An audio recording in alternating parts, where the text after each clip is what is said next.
It's Thursday, it's puck time, and I am Lawrence Presman wearing a hat today. I was up till about 5 a.m., didn't want to do my hair, not that you care. But it's time to share our thoughts on 4 hockey games, and then we'll have the last minute of play where we look at everything else. Today's guests, Dave Cokin and Carmine Bianco. I'm going to bring them in and say hello. Carm, I don't care about you. I see you all the time. You annoy the shit out of me. So, Dave Cokin, how are you, my brother? I'm okay. Looking forward to a big schedule in the NHL tonight. I've got one game that I'm almost positive I'll play. I'm just waiting for goalie confirmation in that game, and lots to talk about, especially with your favorite team. Yeah, a huge day of celebration. Lack of chapstick man is gone. And I am thrilled about it. This is potentially the most overrated coach that I could think of in all sports. Look, you know, I want to just stop and give Babcock his due. It is really hard to consistently take teams with world-class talent to the playoffs and lose in the first round all the time. He did it with Detroit, except they did have one Stanley Cup run. Congratulations to him. And he did it with the Leafs. And I think it's impressive, Dave. I think it's probably harder to consistently lose in the first round for 20 years than anything else. Okay, so here's my take on the Leafs. And I have a completely non-biased viewpoint here because I don't care one way or the other about Toronto, whereas you like the team and Com doesn't like them. Let's first talk about Babcock, and I'm only going to focus on this year. And if we go back to opening night of the season, and I remember, I don't know whether I said it here. I think I did. I know I said it on the radio. I thought he might have lost the team on the very first night of the season. Jason Spezza, who at this point is not a great player, but he's been in the league 15 years, and he took a hometown discount to stay with the Leafs. And he was a healthy scratch on opening night. And I remember saying, boy, that's a really bad message to the locker room. You just don't screw over a veteran like that. You want a healthy scratch him in the second game, that's fine, but not on opening night. And I thought this was a really bad omen for the team. But I'm not going to pin everything. And the team clearly had tuned out Babcock. I don't think there's any question about that. But there's also problems on the management side that aren't Babcock's fault. I don't like this roster. They've got a lot of good players. There's no question about that. I'll bring up 2 players in particular, and that's the identical twins in terms of the way they play in Morgan Riley and Tyson Barrie.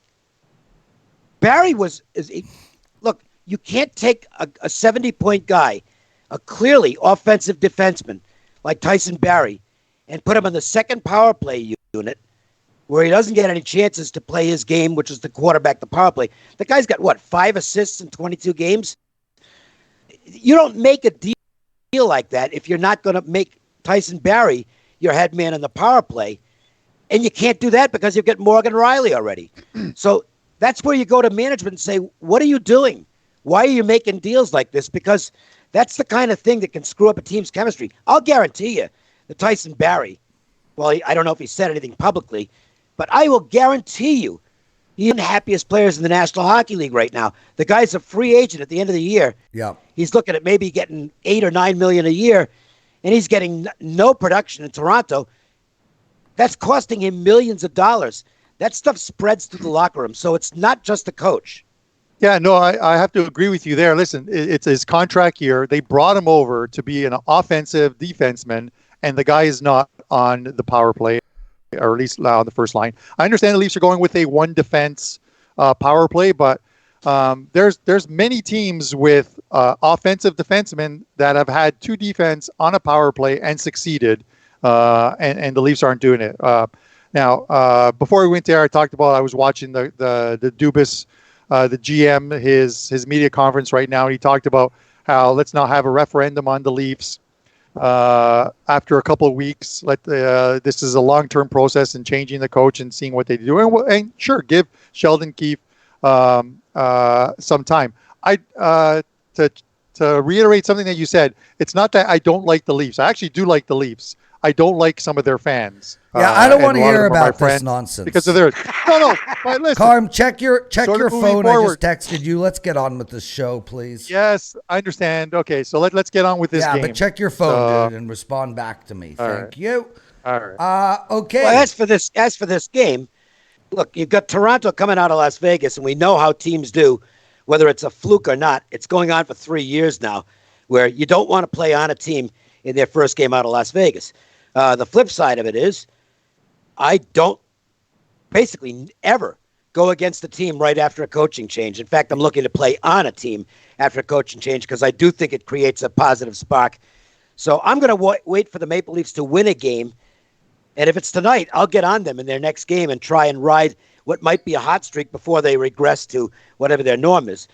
So I'm going to pass this game, but I'll be watching with great interest. Look, I agree with you, Dave. I mean, it's two trends that are against each other. You definitely want to play on a team who just got a new coach. And the interesting thing about Sheldon Keefe is that 16 guys on that team played under Sheldon Keefe, and he helped develop. And there's a lot of real goodwill towards Sheldon Keefe. The players love him. I think their play on, and then we have that Vegas factor to be taken into account. I like the over in this game, and Dave and Carm, I think we need to look at the over in every Leaf game moving forward. I think we're going to see a very different style of play. I think we're going to see a Butch Cassidy style of play. We're going to see a 5-unit attack. We're going to see the defense drop closer to the hash marks when it's in the offensive end. I think we're going to see the Leafs play inside of the dots instead of on the outside. And I think as a result of that, they're going to get more goals, but they might give up more scoring chances as well. I like the over in this game. Carm, what do you like? Carmine? Yeah, no, sorry. It kind of froze up there for a second. Same here. Listen, it's going to be Anderson and Comfort tonight. You have to figure that this Leafs team, there's going to be a sort of a short-term revival. We see this at times with coaching changes. Teams adjust. They play a little bit better. It transcends sports. I see it in soccer all the time. A managerial change and teams that are bottom of the league all of a sudden start to play exceptionally better. How long that lasts, we'll see. If there were players that were unhappy, now's the time for them to produce. This is a road trip that I talked about prior to the Vegas game where the Leafs, away from home, away from the media circus, can now start to string some wins together. They play Arizona tonight. They'll play Colorado, who still are missing some players. And then they play Detroit and Buffalo before returning home to play the Sabres again. So maybe this change came at the right time, and Leaf fans in 7 to 8 days are saying, hey, we won 5 in a row. Why didn't we do this earlier? They're going to score goals. There's too much talent on this team not to score goals. I want to see what they do on the power play. I really want to see, because it's that power play. I think it's 21st. I think they're 21st in power play and 22nd in penalty killing. That's something for a team that wants to be top 3 in the Atlantic. You can't be 21st and 22nd on special teams. So for me, I have to agree. You have to watch the Leafs goal totals over the next, and not just the game totals, but the team totals, because they're probably going to start scoring some goals. So those 3.5s for team totals, you're probably going to have to start looking at taking some of those if your book offers them. No, great point. And I think the guy who's going to be most happy with Babcock leaving town is Austin Matthews. I don't know if you guys saw this, but a couple of games ago, the Leafs were down by 1 goal with 3 minutes to go in the game, and Mike Babcock thought his 4th line would get it done. Austin Matthews sat on the bench. The camera actually showed him, and he was rolling his eyes at the stupidity of what Mike Babcock was doing. So, yeah, I mean, I'm with you, Carm. It's a great point, and I think Austin Matthews. Yeah, Dave? One last thing. Look, the old school coaches, they're done. Okay? It's a new age, and the Mike Babcocks and the Ken Hitchcocks and a couple of the others, their stuff doesn't work anymore, okay? You have to change with the times. I think this is a very positive move for the Maple Leafs, short-term and long-term. We'll see. Boys, quick promo. I got 2 coming today at you, one for Tony, one for Dave Cokin. We've been talking about Tony all week. Last night he went 1-1. He's now on an 8-2 and 14-5 all sports run. And Dave, I don't know, were you with me when we talked about his NFL season? Oh, 71% for the year. I mean, that's amazing. I mean, it's all world, dude. I mean, Carm and I partnered together for the Westgate. I think we might be in last place. Second last, probably. All I'm thinking to myself is, I wish I partnered with Tony. And Carm is thinking to himself, I wish I partnered with Tony. Yeah. The guy's a Dave, I will say, I'm sorry, Lawrence, I gotta jump in here. I will say, for the first 5 or 6 weeks of the Westgate contest, I would send some plays to Lawrence. He would veto them, and then we'd go with his plays. I didn't know that he was on what we'll call a downward NFL trend. And we had, when you start off bad in these contests, you're cooked. Look, with that many people in the contest, if you have 1-4 week, you're pretty much cooked. Yeah, we actually specialize in the 1-4 week. But anyway, that's pretty good. The bottom line is 70% in it's hard to comprehend. Now, obviously, he's not playing 5 games a week. About 4 though, Dave. Just 3 to 4. But here's the thing. He's hitting 71%. Now, I don't even know what the number of entries in the Super Contest is, but it's a ton. The top percentage in the Super Contest is 69 and change. So Tony's outperforming everybody in the Super Contest, which is amazing. It's crazy. And this is the thing which I always tell people, and it's for everybody at Wager Talk as a whole, is guys are going to have bad days, but the amount of work that you guys, myself, that put in to find games to put out, it's long term.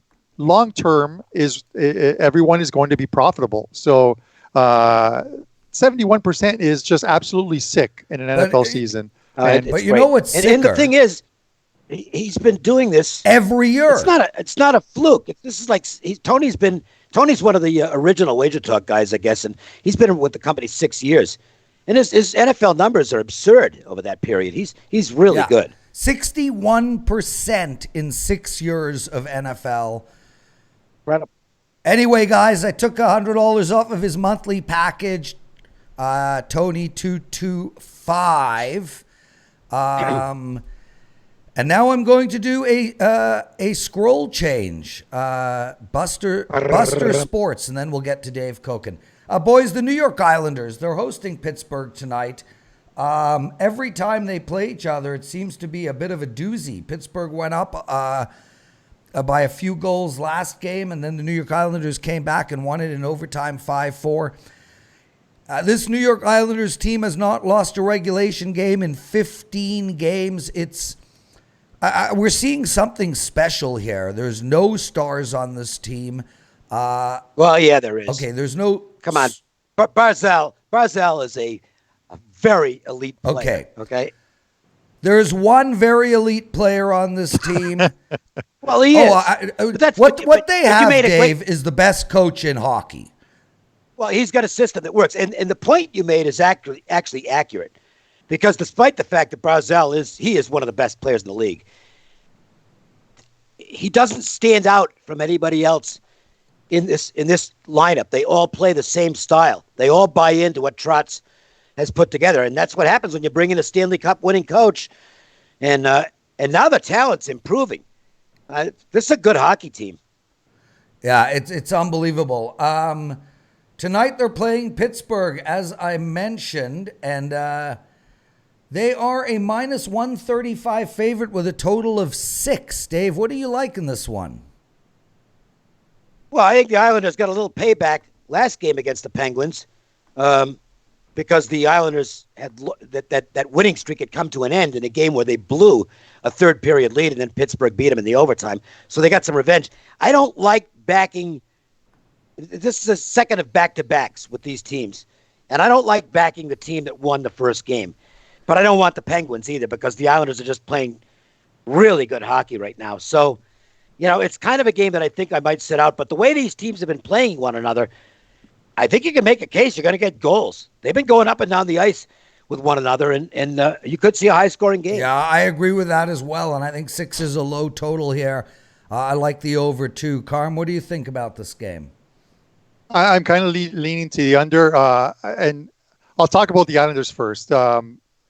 Streaks only end once, so you sort of kind of have to ride them. They're $1.35, and I understand Dave's angle on not wanting to take the same team to win both games of back-to-back because they typically end in splits. But Grice is the starter tonight. The guy's 8-1, 1.98 goals against average, 938 save average, and November is his best month, I have to say. I love these stats sometimes. He's 30-10-2, 2.43 goals against average in the month of November.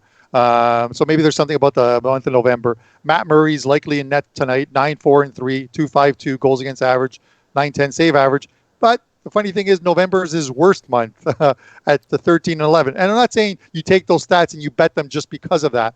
The Islanders are just playing really well right now. And to talk about Dave's what Dave said, which is true, the Islanders are winning as a team. Who's their top scorer? Barzal. Where is he in the league? 61st in scoring. 61st. They don't even have a guy in the top 50. And yet, look at this team.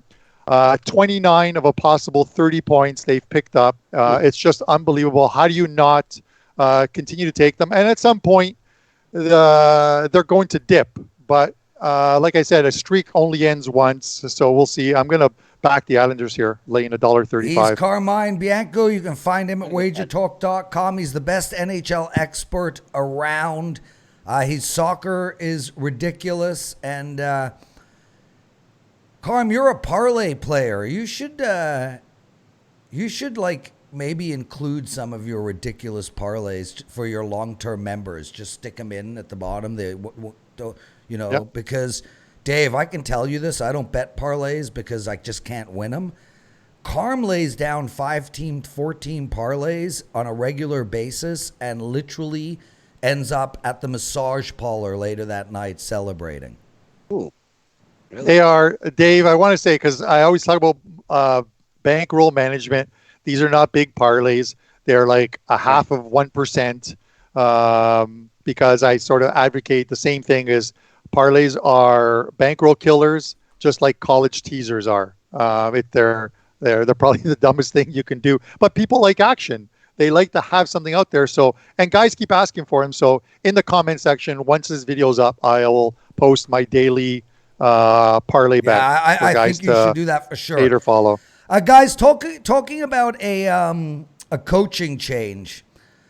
This Calgary team absolutely baffles me. They have so much talent. They have so much speed, and they can't. No, they don't. No, they don't. No, they don't. No, they don't. Everybody keeps saying this. Watch them play. They're not that fast. They get outskated constantly, and that's part of the problem. They're playing an up and down the ice style, and they're not that fast. They've got one fast line. The other two lines aren't fast at all. They're cloggy. They're playing a style that doesn't work for them. And I think the coach is going to get in trouble. Yeah, there. I think the coach has to go. And I'm a little higher on the talent on Calgary than you are. They're going into St. Louis tonight. St. Louis just had a beautiful 3-1 win against Tampa Bay. This team is so good. They're literally the New York Islanders in the other conference. They're minus 142 tonight. A lot of money has come in on Calgary today. And the over and under is 5.5. Dave, we'll go to you first. What do you like in this game? It is a desperate spot for Calgary. They really need a good game. The game in Las Vegas was not good, and then they got torched. Then they go home, and they did make it interesting late against Colorado, but they lost that game. They're in a bad way right now. But they might be able to pull this one off tonight. This isn't a great spot for the Blues. I thought the Blues are shorthanded, okay? Tarasenko injury is impacting the offense. Steen's out for another couple of weeks. So the offense isn't very good right now. They managed to get a couple of goals past Vasilevsky the other night and then get an empty net goal to make it 3-1. But they're not scoring. And that makes them tough as a favorite to me. I thought maybe, you could look at the other game the other night while they're a home dog against Tampa. Okay. Truth be told, I was on Tampa in the game. That was a bad play. But, it wasn't a very good play. At that price, it wasn't a good play, and it lost. Calgary, for whatever reason, loves to play in this building. No, that's not the stat I was looking at. Oh, they're 6-1. It's one of those weird stats like Com just came up with. But you don't automatically play on it, but it's there. On 1 day rest off a loss this year, they're 6-1. So this seems to be, for whatever goofy reason, where they play their best. I got a feeling Calgary wins this game tonight. Whether I bet on it, I'm not sure, but I'm tempted at the price. They really need a good game. Carmine Bianco. Yeah. I think they're a live dog here for a lot of the reasons that Dave said. And I look at it, we talked on a couple of puck time ones where I thought Winnipeg was a live dog going in Florida and they won.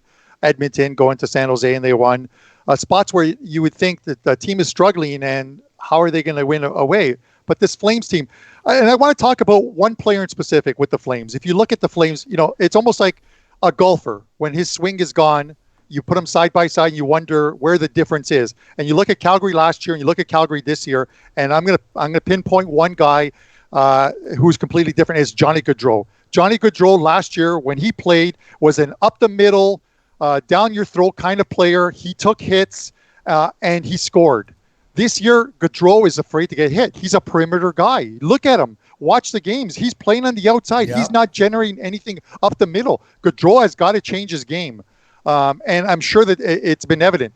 If you look at the Calgary Colorado game, he actually started to go more towards the middle, take the play up the middle, and they played a hell of a lot better. They were blown out in Colorado. In Vegas. They looked absolutely terrible. They looked a little bit better against Colorado. I think getting away from home, and if Gaudreau starts to play the way he played last year, up the middle, instead of this perimeter stuff where he doesn't want to get hit, this is a good road trip for them to pick up points. Tonight, if they can steal one in St. Louis, and then they've got Philadelphia, Pittsburgh, and Buffalo. They could be heading home with some wins and some much-needed confidence that they need. I think the Flames live and die with Gaudreau. He's got to spark this team, and the only way to spark this team is to play like he played last year. Can't go perimeter. He's got to go up the middle and generate some offense for this team that isn't generating any right now. And one other thing is that, like a few other teams, they're two different teams when it's Riddick and net as opposed to Talbot. They don't have a backup goaltender. They don't play with any confidence when Talbot's in goal. So that's something important to check on the Flames is who's in goal. It's probably going to be Riddick tonight. So if you like Calgary, they're okay. But I wouldn't back them with Talbot, just like I wouldn't back Toronto with Hutchinson under any circumstances. Guys, real quick, Buster Sports is 19-5 lifetime in CFL 5% plays. He's also on a 38-17 CFL run. The Grey Cup is Sunday. He has a 5% play up. It's regularly priced at $40. You guys on Puck Time and the people who listen to the Betting Edge only shows that I'm going to give this promo code to CFL20. Head over to wagertalk.com. Use the promo code CFL20. You can have Buster Sports' 5% Canadian football play for only $20. Dave Cokin, how much action is put on the Canadian Football League for the Grey Cup? Not a lot. It's amazing, eh? No, it's not amazing. It's a non-entity here. It just is. Dave, I know this what is makes silly, but I thought people bet to make money. No, they don't. Well, then you I thought know, wrong. I know they bet to have fun and bet watch for the action. games. They bet on what they're going to watch the games. Yeah. One of the tough things that the CFL has going for it, other than the product pales in comparison to the NFL and many other sports, is that they don't play all the games on one day. They spread them out over a week. So it's like a game on a Wednesday, a game on a Thursday, 2 on a Friday, 1 on a Sunday. It's for the betting public, it's tough having all of the games spread over 6 days. The NFL has them all on one day. It's great for office pools. It's great for government lotteries. If they were smart, sportsbooks. If they were smart, they'd take all the games, the 4 games each week, and stick them all on Friday. Play them all on Friday night. You have to do something like that. But the great thing about Sunday's game, and if write down that code for the guys out there and buy Buster's Play, is the game is 6 o'clock. So after your 1 o'clock games in NFL and after your 4 o'clock games have gone off, you're looking for action before the 8 o'clock game comes. It's the 6 o'clock Grey Cup, which for some reason Canadians love playing in an open air stadium where there's probably going to be some snow. It's definitely going to be cold. I think it's going to be about 34 Fahrenheit for you Americans watching, which is about literally 1 Celsius here in Canada. Guys, let's get to the next game. And the Winnipeg Jets, this team is on fire right now. And, I was very high on them coming into the season. They've won 3 games in a row. They've won 5 of 6. They've won 7 of 9. And now they're playing, they're playing the Stars, and the Stars are really good too. This team has turned it around. This should be an absolute doozy. Minus 170 for the Stars. Over and under is 5.5. There's just no chance that I can play Dallas at minus 170 against a team that is playing so good like Winnipeg. Dave, what do you like here? You know what I like about Winnipeg is that their best guy, who is basically just a goal scorer last year, he's really rounded his game out. Patrick Liney's playing really well. Look at his assists. He's become a distributor, and the goals will start coming for Liney. So I like the way he's playing, and I think that's one of the reasons that the Jets are exceeding expectations. Because I thought this was a non-playoff team this year. I thought they'd lost a lot from last year, and I bet them not make the playoffs. That bet isn't looking real good right now. But Dallas is playing extremely solid fundamental hockey. They've got 2 good goaltenders. They've got a 1 for sure in Ben Bishop, and Hudobin's not bad as a backup. So teams it fits their style with good goaltending.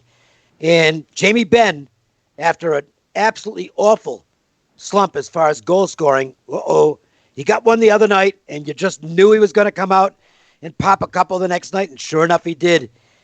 Dallas is not a team I want to go against right now. I'm not going to play it at this price.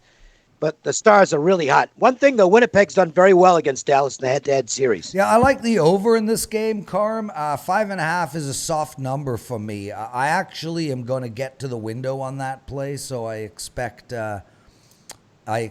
more than 6 goals. What do you think?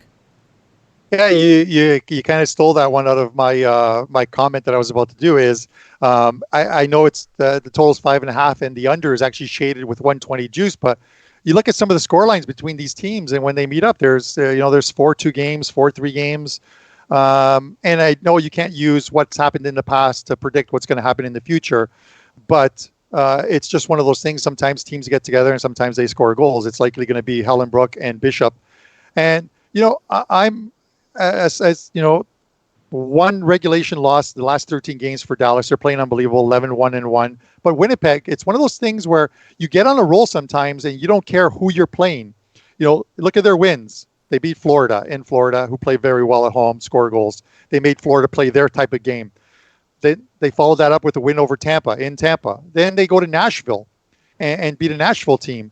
And you can make pros and cons for all of those games, but the bottom line is they went to the road, struggling a bit, picked up 3 wins, and sometimes there's that motivation to finish your road trip with a win. Hey, let's finish 4-0. And you play just that much better. The weird thing is they return home and play Columbus and then hit the road again for 3 games. And it's almost like I want to take them tonight and then fade them in that game at home because I think it's a tricky contest. You come home and it's like, hey, you're feeling all so great about yourself, 4-0 trip, fat and happy. And you lose to a team like Columbus, who you probably shouldn't be losing to before you hit the road again. So I think the only play for me here really is the total. I'm going to take the over 5.5 here. And if I'm putting a parlay out there on the thread once this video gets posted, it might be taking the plus money with Winnipeg here. By the way, if Winnipeg does win tonight, that home game against Columbus, that would fit the Marco D'Angelo. I mean, that would be the prototype. The sandwich. Fat and the fat and sassy spot. The fat, I'm telling you, and that would really be because they're heading out. They're heading right out to the West Coast after that game to play. I think it's the Sharks, the Kings, and Anaheim. I think 3 games out west. So it's kind of a weird type of 1-game homestand type of thing. Guys, we got to get to the last minute of play. Carm, how are the butter tarts? The butter tarts are gone. They're fantastic. They never stood a chance. Your lovely girlfriend and you, who got me a bottle of wine, which is also gone. I ordered some sushi last night. Sushi and Cab Merlot go fantastic together. Nice. So, they're all gone. So which ones did you like better, the pecan ones or the score? I actually like the pecan ones more. The score okay. The other ones are butter tarts in general are sweet. Everything is butter in it, butter and sugar. But when you add some chocolate and some score into it as well too, it's got a little out of control. It's a little out of control. But thank you very much. That sounds pretty good. I had a Slim Jim and a Gatorade last night. At the same time, like you dipped your Slim Jim into. I don't know. I didn't have a Slim Jim and a Gatorade. I just made it up. Okay, boys, let's go. Last minute of play, 10 seconds each. Boston minus 250 versus Buffalo. I like Boston in regulation. I think we're going to see them go on a little bit of a run. Dave? No disagreement. And that's less than 10 seconds. Yeah, I gave out in my Twitter video this morning, I gave out the Bruins minus 1.5 scheduling thing for the Sabres. They've already played 3 of 4. They're about to play 6 in the next 10. Bruins minus 1.5 plus 110. I like Florida, Dave. I like them in regulation tonight. I think Anaheim's going to struggle to score. What do you think? I don't know what to make of this game because I don't know what to make of Anaheim. I still haven't, there's 31 teams in the league, and they're one of the ones I still haven't figured out. I think they're improved, but then there's nights when I look at them and I go, God, they're awful. And Gibson is not playing at the typical Gibson level. I mean, a lot of that is the fact that he doesn't have a great team in front of him, but Gibson just hasn't really been Gibson so far this year. So I guess I lean Panthers in the game, but the price is going to keep me out. Carmine? Yeah, price keep me out, but I'm leaning to the under here. I think the only reason you're seeing 6.5 for an Anaheim game is because Florida's involved, and a lot of Florida games are 6.5. But I still think it's too much. I think Anaheim's going to struggle here to score as well too, but I think they keep it close enough that this stays under the total. Yeah, and Dave, I like the under in the Carolina-Philly game, 6.5. I think this game has 3-2, 3-1 written all over it. I also like Carolina, but slightly, only because I think Philadelphia, they've just got to start winning some hockey games. Well, Elliott's in goal for the Flyers tonight, which doesn't thrill me, although he'll have that occasional game where he's just amazing. But Mrazek, I mean, the guy doesn't lose. He just doesn't lose. And I'm not going against this Carolina team. And I think you could make a case if you want to take a shot at a payday here on a minus 1.5. Not a bad spot for the Hurricanes. Yeah, I'm going to be doing a very small parlay today on the puck line, and I will be including Boston and Carolina in that. So I'm with you there. Also, I'll be including Columbus. So speaking of Columbus, they're minus 175 against Detroit. Over and under 6. I like the under in this game. I can see a 3-1 hockey game for Columbus, Dave. Oh, Carm, I didn't ask you about the other game. Did you want to... Yeah, I gave out Carolina the other night against Chicago in Chicago. Mrazek's playing great. He played great in that game. Don't mess with what works. For me, it's Carolina. And I don't want to lay that price, so I'm going to lay the puck and a half and take 150 plus 150. That'll be part of the YouTube parlay. Carm, what about post later. Columbus? Same thing. I don't want to lay $1.75 with Columbus with these two teams. This game is a complete pass Dave? for me. Same. Blue Jackets own the series, and the Red Wings are terrible, and you have to pay the price if you want to play that. Guys, big shout out to everyone who purchased Dave Cokin's rest of his college football season and bowl games for $279. Thank you from him and I. That promo code is still up. It's up till the end of tomorrow. Cokin 279, $279 for the rest of his college football, all the way to the championship game in which SMU will be playing Temple because the college football playoffs are so bloody stupid. 64% in the college football season, Dave. It's just ridiculous. It's good. And yes, Dave, I'm kidding about SMU It's damn playing good. Temple. Nashville playing Vancouver. Nashville minus 165. I don't know how you can lay that kind of number with a team playing so bad. And so's Yeah, Vancouver. terrible. So, the NHL rules say somebody has to get 2 points out of this game. Good luck figuring out who. Well, you got to take the dog here, Dave. If you're going to take anything, don't. I'm passing on this Well, game. no, I don't have to take the dog. I know. If you're going to do anything, I'm passing on this game, but you cannot lay that type of number. Carm? I've talked about it before. It's a bad run out for the rest of the month for the Canucks. They played so well early on. I just think, and Nashville's got to pull it back together again. You can't lay the 170 here, but you can't take the Ducks. You can't take the Canucks getting 150 here. It's just not enough. If anything, I would take the Preds on the goal line. I think it's a 2 or 3 goal win tonight against the Canucks. Minnesota against Colorado. Colorado's a pick'em. I don't know how you can't take that bet. I know Minnesota's playing better hockey, but man, I am enamored with this Colorado team, even with their injuries. I like them in this spot here, Dave. I would lean Minnesota in this spot. I think it's a difficult scheduling spot for Colorado, and if I played this game, I don't think I'll play it, but I'd look at the Wild. Carmine? Yeah, I agree with Dave in the sense of the books are literally tempting you to take Colorado here with the price on this game. There's a reason Minnesota's favored here. The Wild at a short price for me. Dallas, we spoke about. Chicago, Tampa Bay minus 141. This team has to start winning. Their record's worse than the Leafs. Yeah, they'll be fine though. And you don't want to play against the Lightning off back-to-back losses. I think they're going back 3 years now.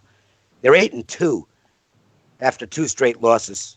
So they didn't play a bad game at St. Louis. I mean, the Blues got it to their tempo, but Tampa will get to play their tempo tonight because the Blackhawks don't play that style.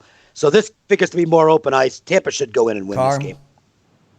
Yeah, it's the same here. Crawford's in net tonight for the Hawks. I'm not big on him. And at some point, it's like you said, Tampa's got to start scoring. They got to start winning. That game in St. Louis, listen, they had 4 shots on net in the second period, and with about 5 or 6 minutes left in the third, I think they only had 4 shots on net. St. Louis completely flipped the tables from that first period where it looked like Tampa dominated, made them play their game. Tampa's got to play their game. Tampa's got to make teams play their game, start scoring, and once they come, they're going to get on a run. that's literally going to propel them back to the top of the East standings. Speaking of getting on a run, Carm, I'm really hungry, and you're coming over to my house with my lunch, so we got to get this show over and done with. Yeah, well, I've got to film a soccer video in studio there in about 30 minutes, so if you want some food, text me an order. I already did. I feel like an Uber driver. Okay. Dave, can I get you a slip, Vegas Jim? owns the San Jose team in the regular season. They're minus 175. I love them tonight in regulation. Love them. The -1 spot where you play half on the money line, half on the puck line, which you can get like plus 140 on the puck line. They own the Sharks. They hate the Sharks. So there's no chance they're not going to be excited for this. They've won 2 in a row to get out of their slump.